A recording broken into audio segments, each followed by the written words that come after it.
এই যে বাইরে আইসা পড়েন।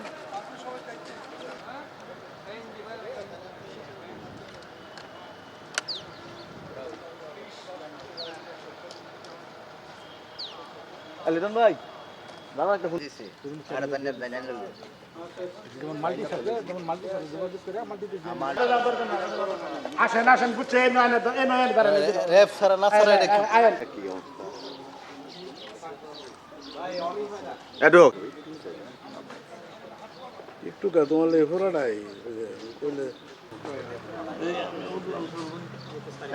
দাদা দাদা চলো ভাই 10টা সেকেন্ড শর্ট আর কথা কম কো ভাই কো বুঝছে তবে তোমার সুযোগ দিব কোন দিকে কাম করব আমরা ডিজিটাল ছাড়া এই আমি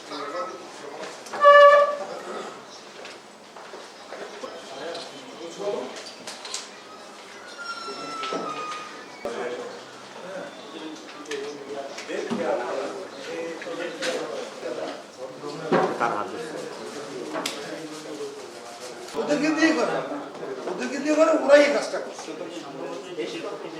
গত 27 জানুয়ারি 2026 ময়মনসিংহ কারাগার হতে হত্যা মামলার 3 জন আসামি জেল কর্তৃপক্ষের কতিপয় অসাধু সদস্যের সহায়তায় কারাগার হতে পালিয়ে যেতে সক্ষম হয়।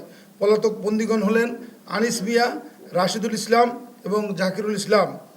গত 23 জানুয়ারি র্যাব তাদেরকে গ্রেপ্তারপূর্বক থানার মাধ্যমে আদালতে সোপর্দ করেন।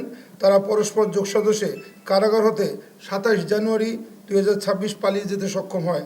পরবর্তীতে র্যাব 14 ময়মনসিংহের বিষয়টি নজরে এলে র্যাব 14 সিপিএসসি ও সিপিসি 3 টাঙ্গাইলের দুটি চৌকস দল গত 29 জানুয়ারি 2026 তারিখ রাতে টাঙ্গাইল হতে তাদেরকে গ্রেপ্তার করতে সক্ষম হয়।